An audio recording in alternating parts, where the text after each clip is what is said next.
والصلاة والسلام على سيد المرسلين وعلى آله وأصحابه أجمعين.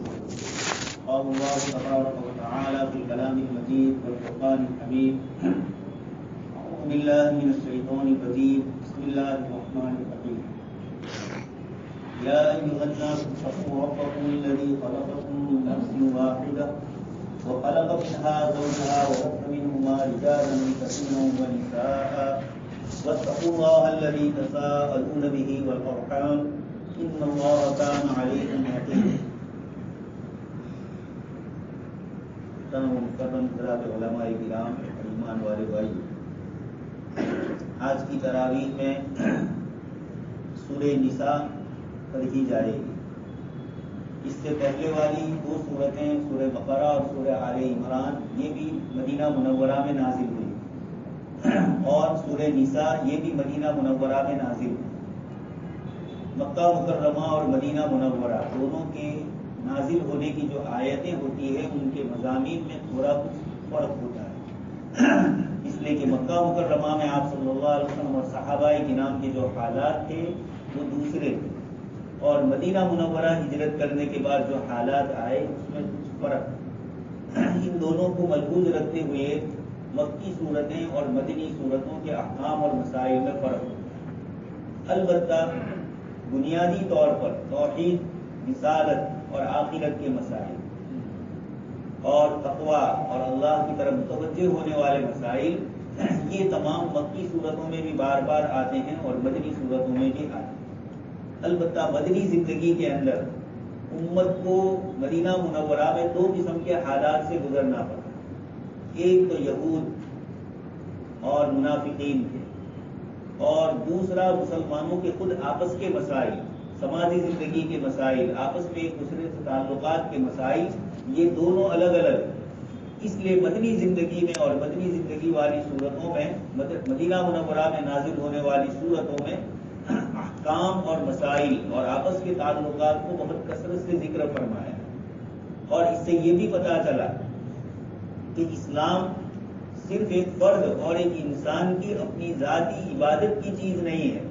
اس کے ساتھ ساتھ انسان اس سماجی زندگی میں رہتا ہے تو اس کو سماج کے مختلف قسم کے لوگوں سے سابقہ پڑے گا، ایک دوسرے سے تعلقات ہوں گے.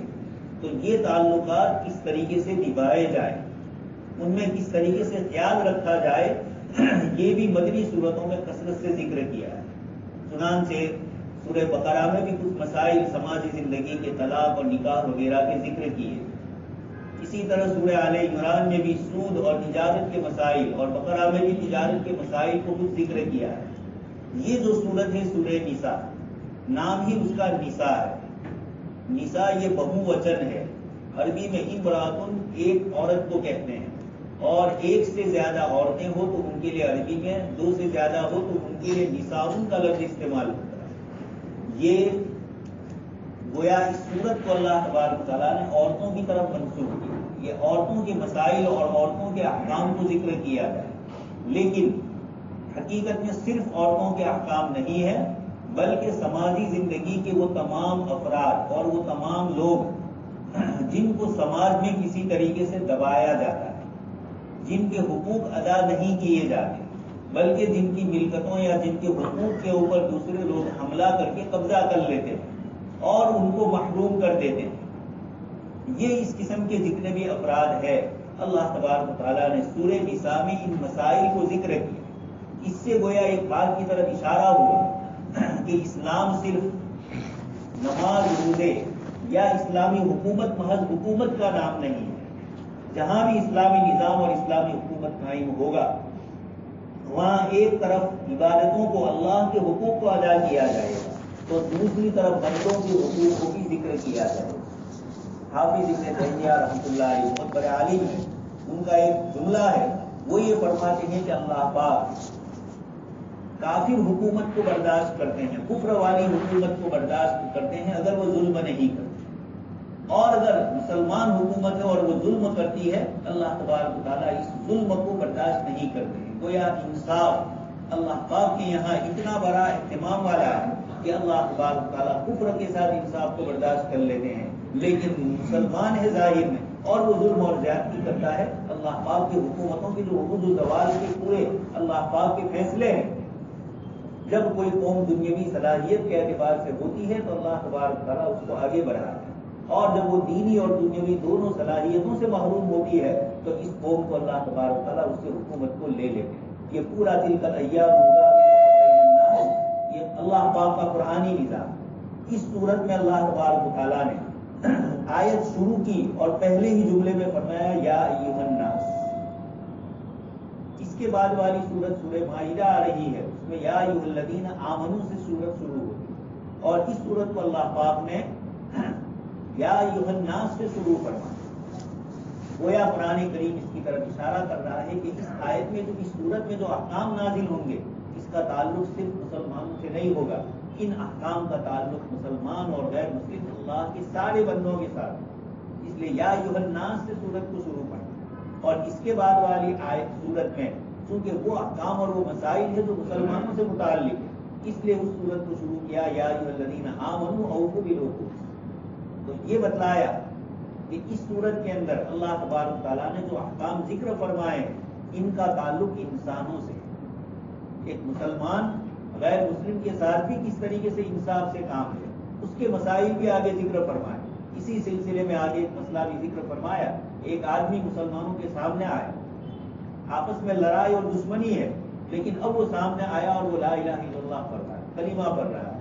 آگے اللہ تبارک تعالیٰ آیت کریمہ میں فرماتے ہیں کہ اس کے اس ظاہری ایمان کا اعتبار کرو اور اس کے اوپر اب حملہ مت کرو. یہ ایمان لا رہا ہے، چاہے بچتے ہوئے کر رہا ہے، لیکن زبان سے چونکہ اس نے کلمے کا اظہار کیا ہے، اندر کا ہمیں علم نہیں. صحابی رضی اللہ عنہ نے کسی کے کلمہ پڑھنے کے باوجود جب اس کو قتل کیا تو اللہ کے رسول صلی اللہ علیہ وسلم کے پاس ایک مسئلہ آیا تو آپ نے فرمایا اللہ شقق قلب ہو، سما تم نے اس کے دل کو کیوں نہیں چیرا؟ یعنی انسان کی بس میں نہیں ہے کسی کے دل کی بات کو جاننا، تو اس کے ظاہر پر اعتبار کر لے دے اور اس کو مومن سمجھ لے. ولا تقولوا لمن القى اليكم السلام لست مؤمنا. آگے آیت کریمہ میں ذکر فرمایا. یہ بتلانا ہے کہ اللہ پاک نے غیر مسلمین کے ہی حقوق نہیں بلکہ غیر مسلمین میں بھی وہ جو صرف دین کی نسبت سے ہمارے مقابلے کے لیے آیا ہے، مارنے کے لیے آیا ہے، قتل کرنے کے لیے آیا ہے، ظلم اور زیادتی کی نیت سے آیا ہے، لیکن جب وہ لا الہ الا اللہ پڑھ لیتا ہے تو اللہ تبارک تعالیٰ نے حدیث شریف میں آپ صلی اللہ علیہ وسلم نے فرمایا کہ اس نے اپنی جان کو اور اپنی مال کو حفاظت میں دے دیا اللہ. اس لیے اب اس کے مال کی حفاظت کی جائے گی، اس کی جان کی حفاظت کی جائے گی. تو اس صورت میں اللہ تبارک تعالیٰ نے احکام ذکر کر. دوسری چیز ایک جاننی ہے، کیونکہ ہمارے آج کے سماج اور آج کے زمانے کے اندر بلکہ جب بھی انسانوں نے انبیاء کرام علیہ السلام کی تعلیمات کو چھوڑا اور اپنی عقل اور اپنی سمجھ سے جب دنیا کے اندر اپنے سماج اور اپنی سوسائٹی کو چلایا تو یہ یا تو ظلم اور زیادتی کرنے والے ہو گئے یا کسی کے حق کے اندر اور زیادہ کمی کرنے والے. یہ افراط اور تفریط میں مبتلا ہو. انسانی سماج بنتا ہے فرد سے، ایک ایک ویکتی سے. گھر میں ایک آدمی ہے، اس نے شادی کی، عورت دو ہوئے، پھر اولاد ہوئی. حضرت آدم علیہ السلام سے یہ سلسلہ جو چلا ہے اس میں دو چیزیں، ایک ہے افراد، انسان انفرادی ویکتیگت جس کو ویکتی کہا جائے، اور ایک پورا سماج اور سوسائٹی. ہر زمانے میں جب انبیاء کرام علیہ السلام کی تعلیمات کو چھوڑا گیا تو اس کے اندر زیادتی ہوئی. پہلے زمانے میں آپ صلی اللہ علیہ وسلم کی تشریف لانے سے پہلے بھی اور آج بھی وہ سماج جس میں سماج کا بندھن مضبوط ہوتا ہے اور سماج سنکوچت اور بہت زیادہ اپنے اعتبار سے کچھ چیزوں کو لیے ہوئے ہوتا ہے، ایسے سماجوں میں انسان کی ذاتی اور ایک انسان کی انفرادی زندگی پر حملہ ہوتا ہے، اس پر زیادتی ہوتی ہے. پہلے زمانے میں عورتیں اپنے حق کو بول نہیں سکتی. آج بھی سماج اور سوسائٹیاں ایسی ہے، یتیم بچہ اپنے حقوق کو ذکر نہیں کر سکتا. ایک کمزور اور سماج کا بچھڑا ہوا آدمی اپنی بات کو پیش نہیں کر سکتا تھا، اس کو دبایا گیا تھا، سماج کے بندھن کے اندر اس کو روکا گیا. اسی طریقے سے ہمارے آج کے زمانے میں اس سے الٹا ہے. فرد کو، ایک ویکتی کو اور ایک انسان کو اتنا اہتمام اور اتنا اس کو آگے بڑھایا گیا کہ سماجی زندگی اس سے اگر کٹتی ہے، سماج کو نقصان ہو رہا ہے، تب بھی ویکتی کی آزادی. ایک آدمی شراب پی رہا ہے، یوروپ نے جو سیکولر نظام دنیا کے اندر نافذ کی، اس کی جو سب سے بڑی برائی ہے یہ یہی ہے کہ ایک آدمی کی ذاتی زندگی کو اتنی اہمیت دی گئی کہ اس کی وجہ سے دوسروں کی زندگیوں کو نقصان ہو رہا ہو، پورے سماج کو نقصان ہو رہا ہے، لیکن چونکہ ویکتی کی آزادی کا مسئلہ ہے اس لیے اس کو روکا نہیں جائے گا۔ شراب سے کیوں نہیں روکا جائے، زنا سے کیوں نہیں روکا جائے؟ یہ ساری برائیاں ہیں اور اکیلے ایک انسان کو نہیں لگتی ہے۔ زنا سماج کے اندر عورتوں کی عزت کو پامال کرتا ہے، مردوں کی عزت کو پامال کرتا ہے، ایک دوسرے کے تعلقات استوار نہیں ہوتے۔ اور اگر ایک مرد نے شادی کی ہے یا ایک عورت نے شادی کی ہے اور پھر وہ کسی اور مرد سے تعلق رکھتی ہے یا وہ مرد کسی عورت سے تعلق رکھتا ہے تو دو خاندانوں کا ٹکراؤ ہوتا ہے، اولاد کا ٹکراؤ ہے، اولاد میں انصاف نہیں ہو پاتا ہے، یہ ساری چیزیں ہوتی ہیں۔ یہ اسلام نے فرد کو بھی اہمیت دی۔ آپ صلی اللہ علیہ وسلم تشریف لائے اور آپ نے انسانی حقوق کو ذکر کیا، ہر آدمی۔ اس کی دلیل آپ یہ سمجھیے، ایک عورت آپ صلی اللہ علیہ وسلم کی خدمت میں آ رہی ہے، مشکات شریف میں روایت ہے، اور وہ آ کر یہ کہہ رہی ہے کہ اللہ کے رسول صلی اللہ علیہ وسلم، میرے والد نے میرا نکاح فلاں مرد سے کیا اور مجھے وہ شادی پسند نہیں۔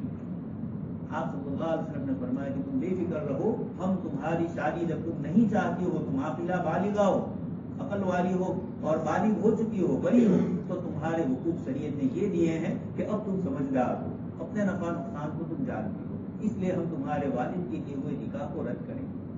اس عورت نے کہا کہ نہیں، اللہ کے رسول صلی اللہ علیہ وسلم، میرے والد نے نکاح کیا، میں اس کو تو منظور رکھتی ہوں، لیکن میں آپ کے پاس اس لیے آئی ہوں تاکہ میں عورتوں کو بتلاؤں کہ اسلام نے ہمیں مجبور نہیں کیا ہے۔ ایک لڑکی عاقلہ بالغہ ہے تو وہ اپنے نکاح کی خود مختار ہے، اگر اس کا باپ اگرچہ والد کو شریعت نے حکم دیا ہے، اور لا نکاح الا بولی، حدیث شریف میں فرمایا گیا کہ ولی کے بغیر عورتیں نکاح نہ کرے، اس لیے کہ وہ آزاد ہو جائے گی اور اپنے نفع نقصان کو نہیں جانتی۔ بالغ ہونے والی لڑکی ابھی وہ سماجی زندگی کی ساری چیزوں کو اتار چڑھاؤ کو نہیں جانتی، اس لیے اسلام نے والد کو بھی رکھا اور لڑکی کو بھی آزادی دی، دونوں کے بیچ کے اندر رکھا۔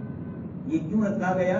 ایک طرف وہ عاقلہ بالغہ ہے تو اس کی حق تلفی نہ ہو، اور دوسری طرف وہ ابھی نئی بالغہ ہو رہی، یہ نفع نقصان کو نہیں جانتی، کوئی لڑکا اس کو پھسلا رہا ہے یا عورتیں اس کو پھسلا رہی ہے اور کسی دوسرے مرد سے اس کے نکاح کی یا اس کے زنا کاری کے چکر چل رہے ہیں، یہ مسائل ہے تو شریعت مطہرہ نے والد کے مطابق یہ روایت فرمائی، لا نکاح الا بولی، یہ اعتدال اور یہ دونوں کے بیچ میں برابری ہے۔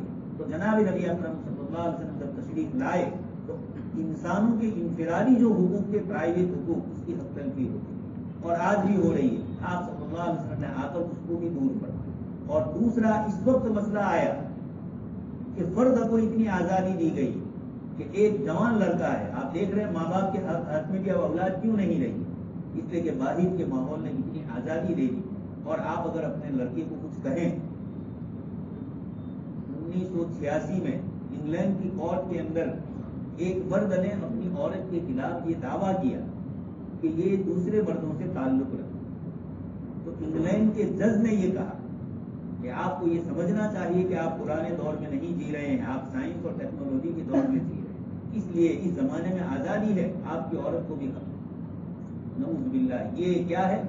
آپس کے سماجی زندگی کے جو تعلقات اس کو توڑنے کی بات ہے۔ آپ دیکھ رہے ہیں یوروپ نے سب کچھ ترقی کی مادی دنیا کے اندر، ٹیکنالوجی میں ترقی کی، لیکن خود یوروپ کا سماجی زندگی کا نظام کیوں درہم برہم، بالکل تیتر بیتر ہے۔ وہاں 70% نکاح طلاق کے اوپر ختم ہوتے ہیں، یعنی نکاح ہوتے ہی نہیں اور پھر اس کے بعد آپس میں تعلقات ہوتے ہیں، کانٹریکٹ نکاح، اور پھر اس کے بعد یا پھر غلط تعلقات اور سماجی زندگی کا بندھن ختم۔ وہاں کے بڑے سے بڑے رانی کے گھر سے لے کر یوروپ کے نیچے درجے کے آدمی کے گھر تک دیکھیں گے، یہ ساری برائیاں اور ساری پریشانیاں آ گئی، اس لیے کہ انہوں نے فرد کو اتنی آزادی دے دی ایک انسان کو کہ وہ سماجی بندھن میں نہیں رہا۔ یہ صورت اللہ پاک نے سورہ نساء میں یہ دونوں کے درمیان بیلنس قائم کرنا، یہ پوری کی پوری صورت رحمت ہے، عدل ہے، انصاف ہے۔ اس میں جتنے حقوق اور جتنی آیتیں ذکر کی فرمائے اللہ پاک نے، سب کے اندر کونوا قوامین للہ شہداء بالقسط، کہ تم اللہ کے لیے گواہ بننے والے بنو تو بالکل معتدل گواہ۔ حتیٰ کہ خود ایک واقعہ ذکر کیا 5واں پارہ ختم ہوتے ہوئے آج کی تراویح کے اندر کہ دو آدمیوں کا جھگڑا ہے، ایک یہودی ہے اور ایک مسلمان ہے ظاہر میں لیکن منافق۔ قصور منافق کا تھا، یہودی کا نہیں تھا، اس میں چوری کا مسئلہ پیش آیا تھا اور یہ آپ صلی اللہ علیہ وسلم کی خدمت میں گئے اور جا کر اس انداز سے بات پیش کرنی چاہیے کہ آپ صلی اللہ علیہ وسلم اس کے فیور میں فیصلہ کریں۔ اللہ پاک نے قرآن کریم کی آیت نازل فرمائی کہ اگر اللہ پاک کا فضل اور احسان نہ ہوتا تو یہ لوگ آپ کو غلط بات کہتے اور آپ غلط فیصلہ کر سکتے. اللہ پاک نے اپنے نبی کو تو روکا ہی، اور اللہ پاک نے فضل فرمایا، بتلایا کہ ولولا فضل اللہ علیہ. ایک جماعت نے یہ چاہا تھا منافقین کی کہ آپ صلی اللہ علیہ وسلم کو غلط فیصلہ کروا دیں اور آپ یہودی کے مقابلے میں اس منافق جو ظاہر میں مسلمان تھا اس کے حق میں فیصلہ کریں، لیکن اللہ پاک نے بچا لیا. اس صورت کے ذریعے، اس واقعے کے ذریعے اللہ پاک نے مسلمانوں کو یہ بھی بتلایا کہ ہمارے یہاں انصاف میں مسلمان اور غیر مسلم نہیں دیکھا جاتا. انصاف میں انصاف ہی کو دیکھا جاتا ہے، جس طریقے کا حق ہو وہی حق اس کو ملے گا. کوئی کسی پر زیادتی کرے، اگر مسلمان بھی کر رہا ہے تو اس کا اعتبار نہیں ہوگا. پھر حضرت عمر کے یہاں جا کر اس کا فیصلہ ہو گیا. اس واقعے کو قرآن نے ذکر کر کے عدل اور انصاف کو اس پوری صورت میں بتلا دیا کہ عدل اور انصاف کیسے کیا جائے. اللہ تبارک تعالیٰ نے پہلے ہی فرمایا یا ایھا الناس اتقوا ربکم، اے لوگوں اپنے پروردگار سے ڈرو. دوست اور بزرگوں، یہ وہ آیتیں جو نکاح میں پڑھی جاتی ہیں، نکاح کا خطبہ پڑھا جاتا ہے تو یہ آیت کریمہ پڑھی جاتی ہے. 3 آیتیں ہیں اور تینوں آیتوں میں تقویٰ ہی سے شروع گویا یہاں بھی اللہ پاک نے بتلایا کہ میاں بیوی کے تعلقات یا رشتے داروں کے آپس کے تعلقات ایسے ہوتے ہیں کہ جو باہر بتلائے نہیں جاتے. ہماری محاورے میں بھی لوگ بولتے ہیں کہ اگر ہم اپنی راہ نہیں کھولیں گے، کپڑا اٹھائیں گے تو ہماری راہ نہیں کھلے گی.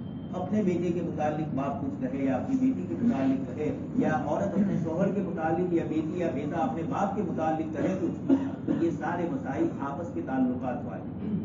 اب لیکن اس کا ایک نقصان بھی ہو سکتا ہے کہ سہتا رہے، برداشت کرتا رہے اور کسی کے سامنے نہ کرے. خاص کر کے عورت شادی ہو جاتی ہے، وہ ایک سماج اور معاشرے کے بندھن میں آ گئی. اب وہ یہ چاہتی ہے، شوہر کی طرف سے ظلم ہو رہا ہے، گھر والوں کی طرف سے زیادتی ہو رہی ہے اور وہ بیچاری سہ رہی ہے، اس کو کہہ نہیں سکتی. اللہ تبارک و تعالیٰ نے ایسے لوگوں کے حقوق کے لیے تقویٰ کا لفظ ذکر کیا، یعنی آدمی اللہ سے ڈرے. شوہر کو معلوم ہے کہ میری بیوی کسی کو کہے گی نہیں، مجبور ہے، یا تو گھر میں اس کے باپ نہیں ہے، اس کے بھائیوں کا اس سے تعلق اچھا نہیں ہے، کوئی نہ کوئی ایسی شکل ہے جس سے وہ عورت کو بلیک میل کرنا چاہتا ہے، اس کو ستا رہا ہے، یا کبھی عورت الٹا کرتی ہے، مرد کو ستا ہے. آج تو یہ بھی چیزیں آ رہی ہے رات میں. تو ان دونوں کو بتلایا کہ تقویٰ اگر زندگیوں میں ہوگا، اللہ کا ڈر ہوگا، تو رات کی تنہائی میں بھی شوہر اپنی بیوی پر ظلم نہیں کرے. ایسے موقع پر اللہ پاک نے فرمایا کہ انسانی حقوق اور انسانی واقعات اور قاضی اور جج اس مسئلے میں نہیں پڑے گا. حضرت عمر رضی اللہ عنہ کے زمانے میں بھی جب آپس کے تعلقات کے مسائل آنے لگے، حضرت عمر رضی اللہ عنہ نے فرمایا کہ اس کو اپنے اعتبار سے حل کرو، اس کو قاضیوں کے پاس مت لاؤ، اس کو جج کے پاس، اس لیے کہ میاں بیوی کے مسائل ہیں، اندر کے وہ راز کھلتے ہیں جس کے بعد دونوں میں نبھاؤ پھر کسی طرح نہیں ہو سکتی. عورت کو کچھ کہہ دے، مرد کچھ کہہ دے، یہ ایک لطیف چیز ہے. اس لیے شریعت مطہرہ نے یہاں تقویٰ کا بندھن بتایا.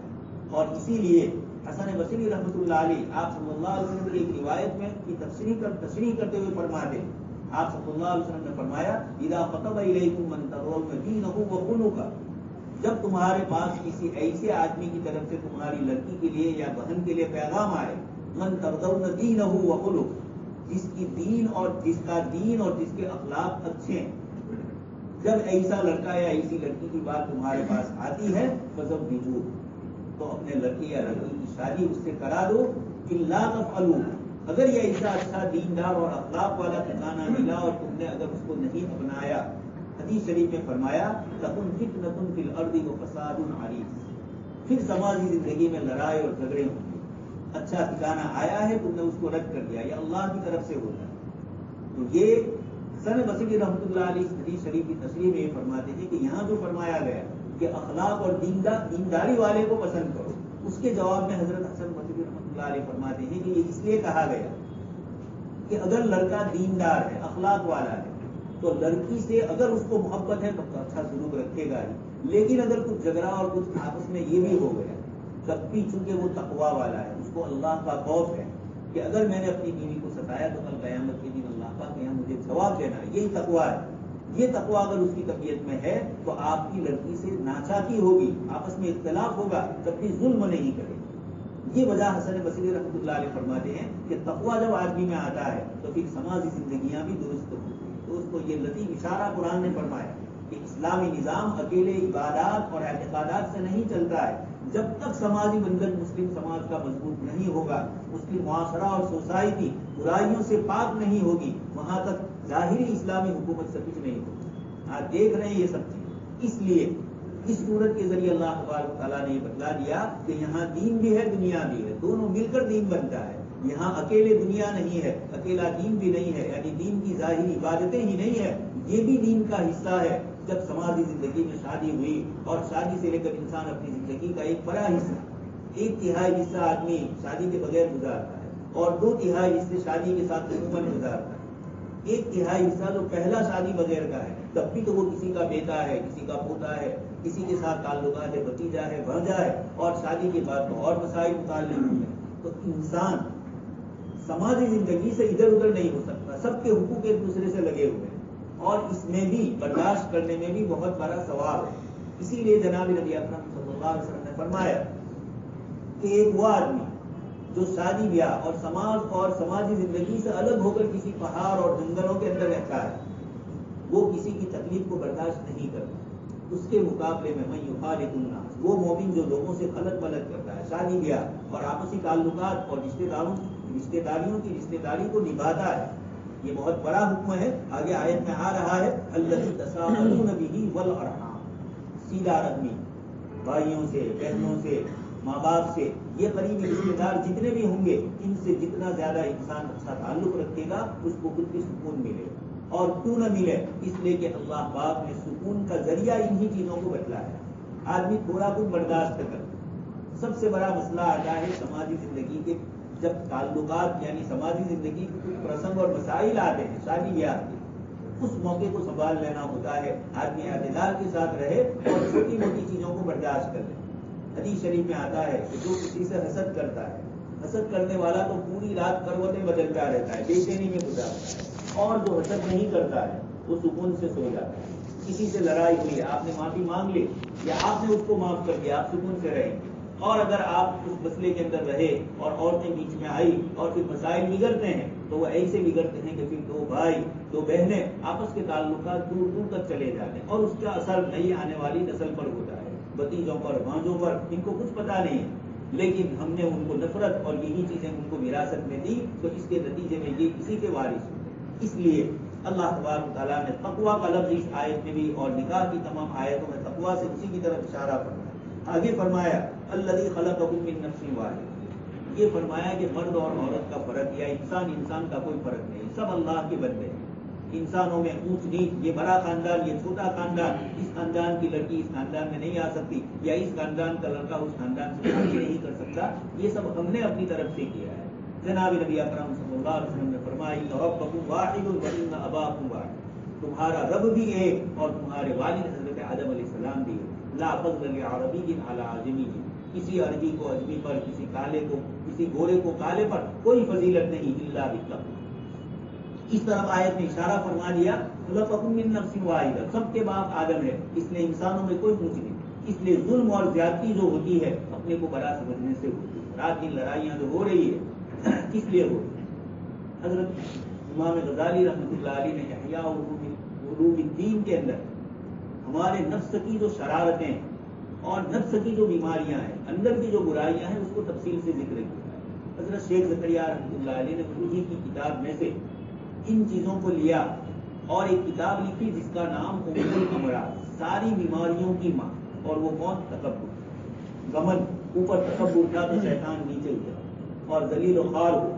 تکبر ہوا یہود کو حسدا من عند انفسہم، تو اللہ پاک نے وباء بغضب من اللہ، اللہ کے غضب کے مستحق ہو، اس لیے حسدا من عند انفسہم، قرآن نے بار بار فرمایا۔ اس لیے من نفس واحدۃ، نے سب انسانوں کو برابر کر دیا، کوئی کسی پر بڑا نہیں۔ وخلق منها زوجها، حضرت حوا کی پیدائش ہوئی، اور پھر آگے اللہ پاک فرماتے ہیں واتقوا اللہ الذی تساءلون بہ والارحام، صلہ رحمی، قریبی رشتہ داروں سے تعلقات کی بہت بڑی چیز ہے۔ آگے فرمایا وآتوا الیتامی اموالکم ولا تتبدلوا الخبیث بالطیب، سورت کے اندر اللہ تبارک و تعالیٰ نے یتیموں کے، کمزوروں کے، مسکینوں کے، سب کے حقوق کو ذکر کیا، لیکن سورت کا نام نساء رکھا گیا۔ حضرات مفسرین فرماتے ہیں کہ سب سے زیادہ ظلم چونکہ عورت پر ہوتا ہے، یا یہ کہ اسلام نے بتلا دیا کہ چونکہ معاشرے اور سماج میں جب اسلام نازل ہو رہا تھا، قرآن کی آیتیں